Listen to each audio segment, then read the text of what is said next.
Bonjour, moi je m'appelle Nadine. Je suis ici pour dénoncer une situation qui est arrivée assez tragique dans ma vie. Dans le fond, c'est mon père qui est hospitalisé pour des problèmes dépressifs. Puis suite à une première tentative, il a réussi 3 jours après à convaincre un psychiatre qui était apte à sortir de l'hôpital parce qu'il était hospitalisé. Et puis le départ a été accepté parce que selon la loi, il n'y avait pas le droit de garder quelqu'un contre son gré. Puis finalement, il a fait une sortie assez rapide, après 3 jours. Puis le lendemain, il a mis fin à ses jours à la résidence. Donc nous, comme proches, on n'a pas été consultés dans la démarche d'autorisation de sortie de mon père. On n'a pas été en contact avec le psychiatre, on n'a pas eu de rencontre avec personne. Fait que lui, dans le fond, il était tout seul avec le psychiatre. Ce qui est arrivé, c'est qu'il a menti à propos de son état. Puis il a réussi à convaincre le psychiatre qui était correct. Donc, ça, c'est une chose qu'on déplore, c'est que les proches qui ne sont pas impliqués dans le processus de soins. Hein. Puis si on arrêtait là, ça n'aurait pas été la même chose, ça c'est sûr, qu'il n'aurait pas sorti. Après ça, nous autres, c'est par rapport beaucoup à la loi. La loi P38, dans le fond, c'est que tu n'as pas le droit de garder quelqu'un contre son gré. Puis, notre problème qu'on a eu avec cette loi-là, c'est que mon père n'était pas apte à prendre de décision, selon nous, parce que justement, il y avait un problème de santé mentale. Puis, selon la loi, il ne pouvait pas le garder. Donc, on ne pouvait pas le forcer à se faire hospitaliser. Donc, c'est beaucoup ça le problème entre le niveau de la personne qui est apte à prendre une décision ou pas. Parce que, tu sais, son geste n'était pas apte. Là. Je veux dire, quand tu fais une tentative, t'es sérieusement, tu as besoin de beaucoup d'aide et tout ça. Donc, laisser sortir quelqu'un 3 jours après, comme dire, regarde, t'es apte à sortir, c'est là qu'on. Par rapport à la P38 aussi, c'est le niveau de dangerosité immédiate qu'on se demande de quelle façon qui est appliqué. Parce que dans le fond, il faut que la personne soit dangereuse au moment où ils sont hospitalisés ou qui demandent le droit de sortir. Donc, s'ils ne représentent pas un danger immédiat, ben, c'est comme si ils sortaient plus vite ou il n'y avait pas de problème avec ça. Mais dans le fond, c'est pas parce que tu n'étais pas obligé d'être un danger public là, pour avoir des demandes, besoin de soins. Donc, c'est une autre faille aussi dans la loi P38 qu'on s'est senti beaucoup impuissant face à ça. Là. Parce qu'il aurait fallu qu'on le fasse faire un rapport de police pour que le dossier soit vraiment pris pour qu'il n'y ait pas chaud de le garder. Il aurait fallu avoir un jugement de la cour ou appeler les policiers et dire regarde, ça ne marche pas. Mais c'est pas parce qu'il était en danger immédiat. Mais je veux dire, logiquement, quand tu fais une tentative 3 jours avant, tu n'es pas apte, tu n'es pas prêt, ça c'est sûr.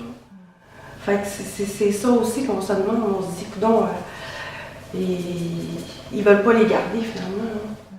Ou pourquoi qu'on l'amenait là, qu'est-ce que ça a donné, qu'est-ce que ça lui a apporté de plus, ça ne lui a rien apporté de plus.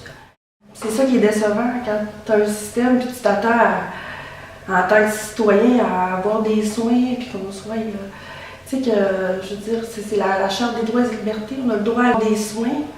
Puis là, c'est là qu'on a vu que c'est la loi qui prône. Puis c'est un gros manque de bon sens. Là. Puis nous autres, on l'a vécu, puis on n'est pas les seuls. Puis c'est pour ça que justement qu'on a parti un groupe de citoyens qui se sentent vraiment victimes du système, qui veulent changer les choses. Puis c'est ça. Puis ce qui nous a bien surpris, c'est qu'à l'hôpital, pendant son hospitalisation, on n'a pas été rencontrés, même ni moi, ni ma mère, ni mes frères. Aucun intervenant est venu nous rencontrer, que ce soit un document de la prévention du suicide. On n'a eu rien. Ils ne sont pas en lien avec la prévention du suicide. Ça nous a bien surpris aussi, parce que c'est des organismes qui existent. Puis après ça, donc lui, ce qu'ils ont dit, c'est qu'il y avait une personne du CLSC qui allait l'appeler. Je pense que c'est tous les jours. Donc, à sa sortie. Ils ont convenu qu'il allait être suivi, mais c'était un appel téléphonique, c'était pas en privé. Donc, quand le CLSC a appelé le lendemain, que mon père était déjà il était trop tard. Hein? Fait que tu dis, donc, ils ont appelé, puis on était avec le coroner, avec les ambulances, puis c'était comme, t'es qui toi? Fait que tu te dis, c'est comment que ça marche, c'est pas de l'aide, ça. C'est une personne qui t'appelle, tu sais. Donc lui, je pense vraiment qu'il a senti qu'à l'hôpital, il ne faudrait pas l'aider. Puis c'est ça que je pense, que la plupart des gens qui se ramassent là, même s'ils veulent vraiment se faire aider, puis sont rendus au fond, au bout, là, ils ont touché le fond. Puis, d'aller à l'hôpital pour ça, je veux dire, ça démontre vraiment que tu veux te faire aider, tout ça.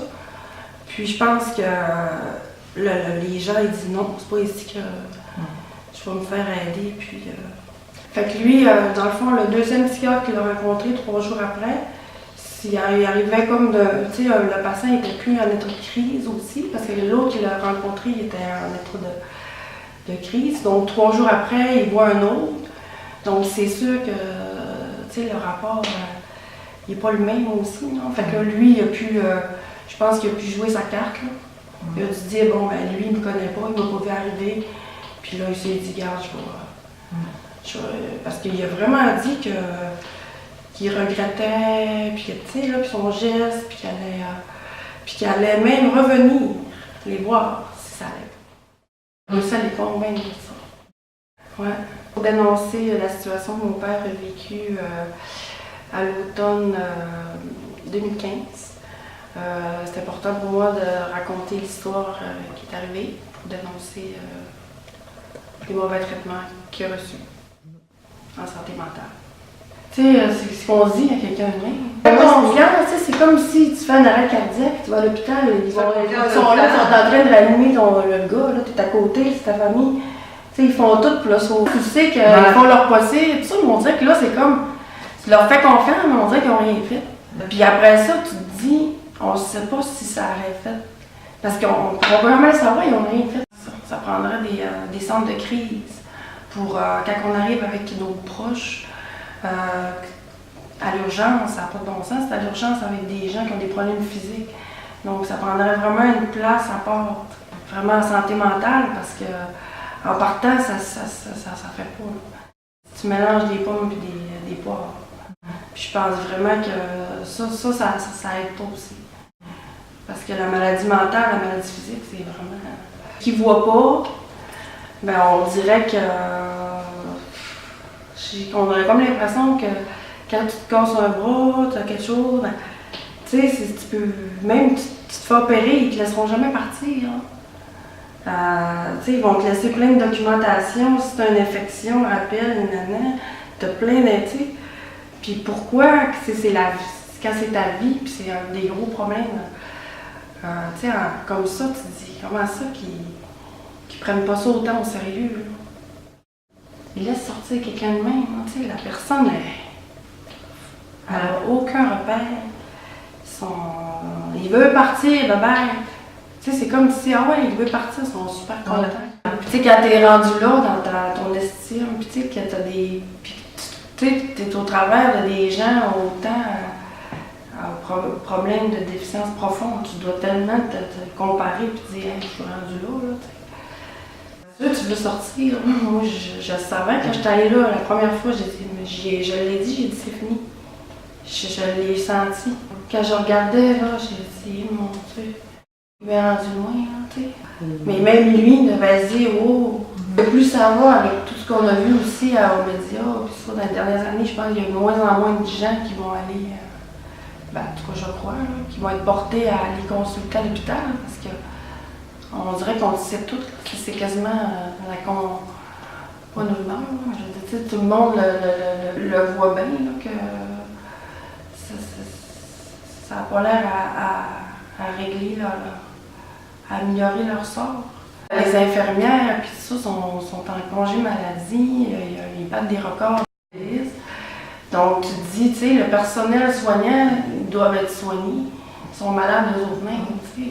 Fait que, on ne peut pas leur en vouloir à quelque part, parce que, tu sais, c'est des humains aussi, là. Tu sais, on voit bien que les cures, puis ça, ils font leur possible, je suis sûre.